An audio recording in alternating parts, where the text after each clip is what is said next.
The HOA president, my neighbor, and my ex-sister-in-law teamed up to try to kick me out of my own house. They planted fake violations. Unkempt lawn, unauthorized guests, pet damage, even though I had no pets. I endured it for months. Then I sued all three for harassment and malicious prosecution. They had to pay me $250,000 and publicly apologize at the next HOA meeting where I was voted the new president. When I bought my house in Sugar Hill, Georgia, I just wanted peace. After my divorce, all I cared about was having my own space, mowing my little lawn, and being left alone. No more fighting. No more family drama. Just quiet. That lasted about 3 months. My house was perfect. 3 beds, 2 baths, corner lot, nice front porch. The neighborhood seemed perfect too. Quiet cul-de-sac. Mostly older folks. People waved when they drove by. The HOA seemed strict but fair. The president, Greg Wilton, introduced himself the first week I moved in. He seemed nice enough. Late 50s, clean-cut, always wearing golf polos and khakis like he just stepped off a course. "We take pride in this place," he said, handing me a folder full of HOA rules and a pie his wife baked. "Glad to have you."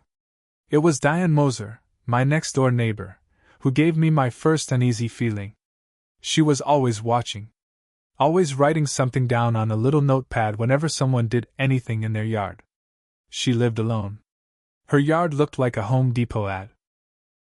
Then, like some cruel joke, I found out my ex-sister-in-law Claire was Diane's best friend. Claire had always hated me. Ever since my divorce from her sister, she blamed me for everything. My ex blew through our savings on gambling, and when I refused to bail her out anymore, Claire labeled me the abandoner. She never forgave me for that. And now? She lived 2 streets over.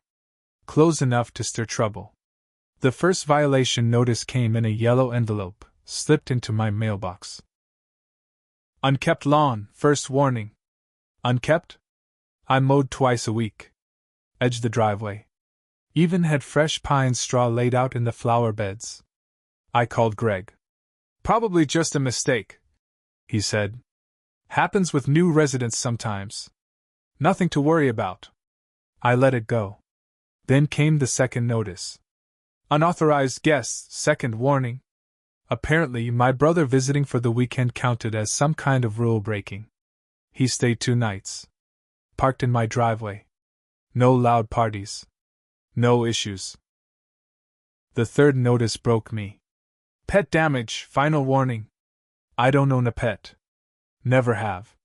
Allergic to most animals. By then, I was suspicious. I went to the HOA meeting that month. It was held in Greg's garage. Folding chairs, lemonade, a little sign that read HOA business only beyond this point. About a dozen neighbors showed up. Greg ran the meeting like a small-town mayor. Diane sat next to him, clipboard in hand.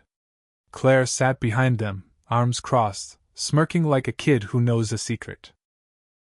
When the floor opened for concerns, I stood up. "I've gotten 3 false violation notices. My lawn is fine.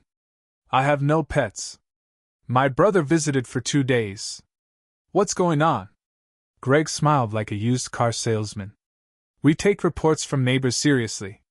If several people report issues, we have to respond." Claire coughed into her hand. "Maybe some people just don't know how to follow rules." Half the room chuckled.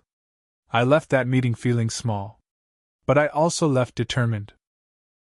Over the next 3 months, the violations piled up.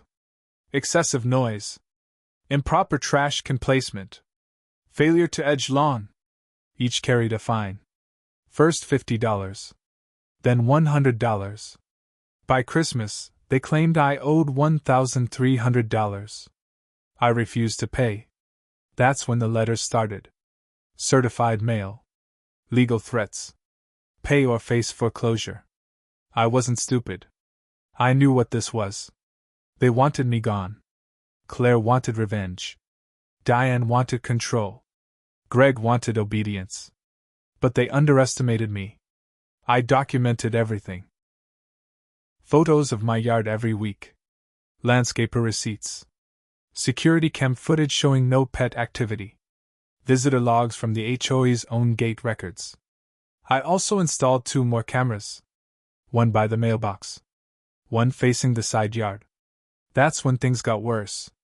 One morning, my mailbox was smashed. Bent post. The door ripped clean off. A week later, animal control knocked on my door.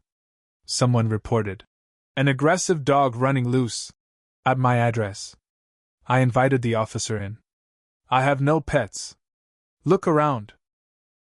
He did. Shook his head. I'm sorry, sir. We get false reports sometimes. I checked the security footage. Night before, a shadowy figure stood at the curb.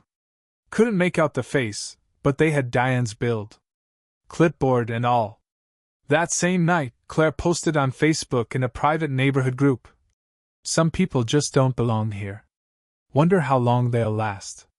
She got 14 likes. Diane commented a smiley face. I took screenshots. I contacted a lawyer. At first, she said HOAs were tough to fight. But when I showed her the photos, the receipts, the Facebook post, and the video clips, her eyes narrowed. This isn't enforcement, she said. This is a coordinated attack. We sent a cease and desist to Greg, Diane, and Claire. Formal. Legally binding. They ignored it. I hired a private investigator. He couldn't pull HOA emails without a court order, but he found something even better. Greg had altered official violation records. Dates were changed. Details added that didn't match the HOA's own bylaws. Even worse, Diane had posted on the private Facebook group boasting that they'd soon be rid of the nuisance on the corner lot. Claire commented, "Can't wait for him to pay up or get out." My lawyer smiled when she saw that. We subpoenaed the Facebook posts. We subpoenaed the HOA's records.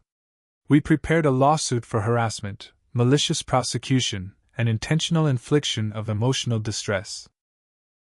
The papers were served on a chilly Tuesday morning. I watched from my living room window as Greg, Diane, and Claire each got their envelopes. 3 different process servers. 3 surprised faces. For a few days after they got served, things got quiet. Too quiet. No more violation notices. No more smashed mailboxes. No more strange cars creeping by my house. I knew it wasn't over. Bullies like Greg, Diane, and Claire don't just stop. They regroup. Sure enough, a week later, Greg's lawyer sent a letter claiming the lawsuit was frivolous and threatened a countersuit for defamation and harassment. My lawyer, Ms. Hannah Carson, wasn't fazed. "They're bluffing," she said. "They're trying to scare you into dropping the case."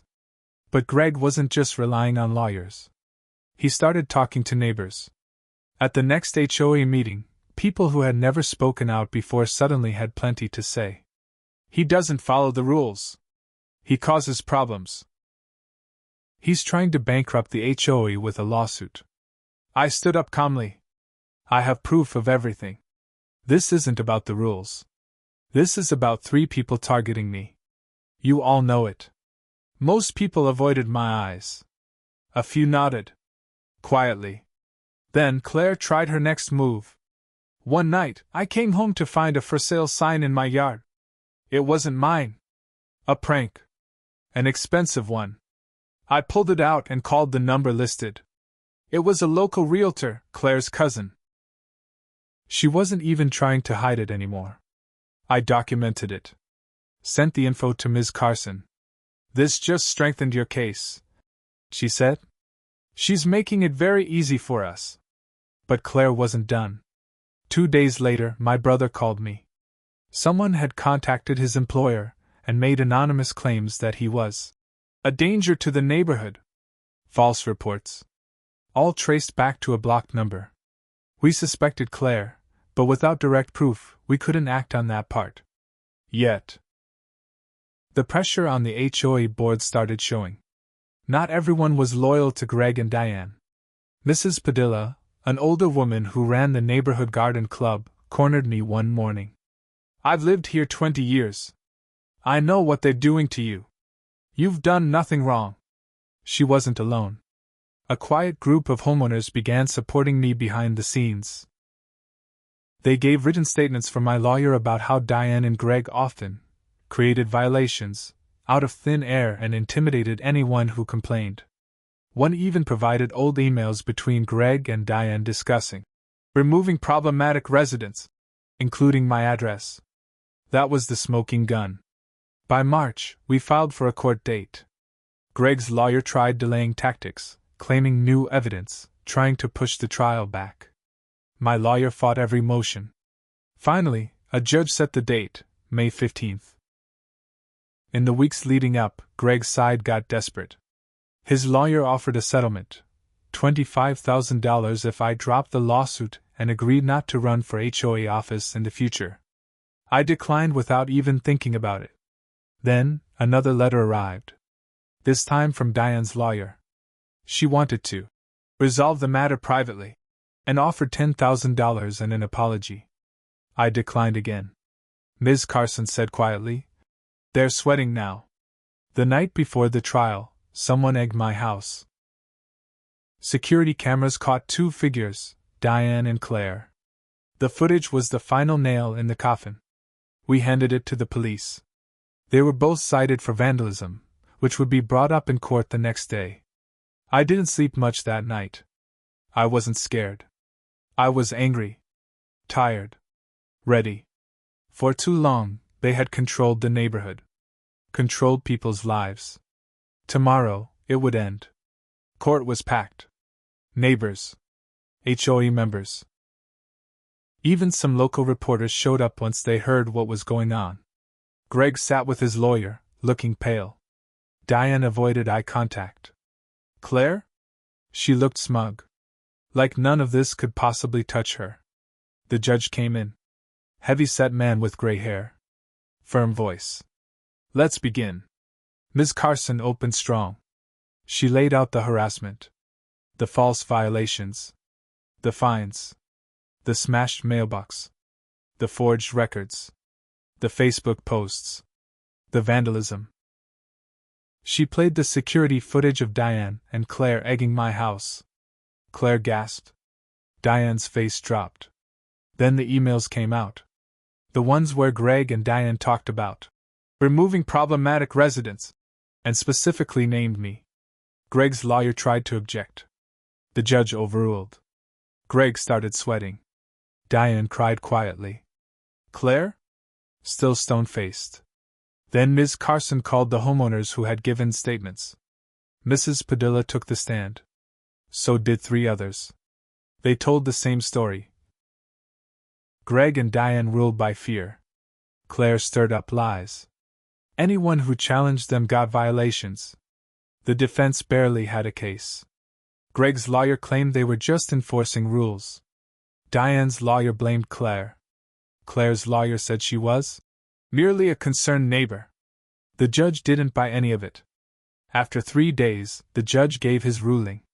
All 3 defendants are guilty of harassment, malicious prosecution, and intentional infliction of emotional distress. He ordered them to pay $250,000 in damages, jointly. All my legal fees. A formal public apology. Then he dropped the final blow. Greg Wilton and Diane Moser are permanently removed from the HOA board. Claire Parsons is banned from serving on any HOA in the county for life. Claire finally lost that smug look. She went pale as paper. At the next HOA meeting, the biggest crowd the neighborhood had ever seen gathered. Greg stood at the microphone. Voice shaking. "I'm sorry for my actions against Mr. Carter. I abused my position and failed this community." Diane followed. Tears running down her face. "I regret what I did. I hope to make amends." Then Claire. She tried to avoid speaking. The crowd yelled until she stepped up. She choked. "I was wrong. I shouldn't have attacked you. I let personal feelings cloud my judgment." Someone in the back muttered, "Too late." After the apologies, the HOA needed a new president. Someone nominated me. I tried to refuse. Really, I just wanted to enjoy my home and be left alone. But Mrs. Padilla stood up. We need someone honest. Someone who stood up to them. The vote was unanimous. I became the new HOA president.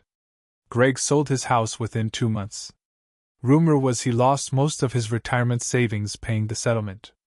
Diane moved in with her daughter out of state. Claire? She stayed in the area but kept her head down. Nobody trusted her anymore. She lived in a rented duplex now. No HOA. No power. As for me? I kept my promise. No more weaponizing the rules. No more petty fines. Just fairness. But I also learned something about myself. In fighting back, I became someone who could lead. Who could protect others. Maybe I let the war harden me a little. I wasn't as trusting anymore. A piece of me would always stay guarded. But I won. And I made sure they would never forget it.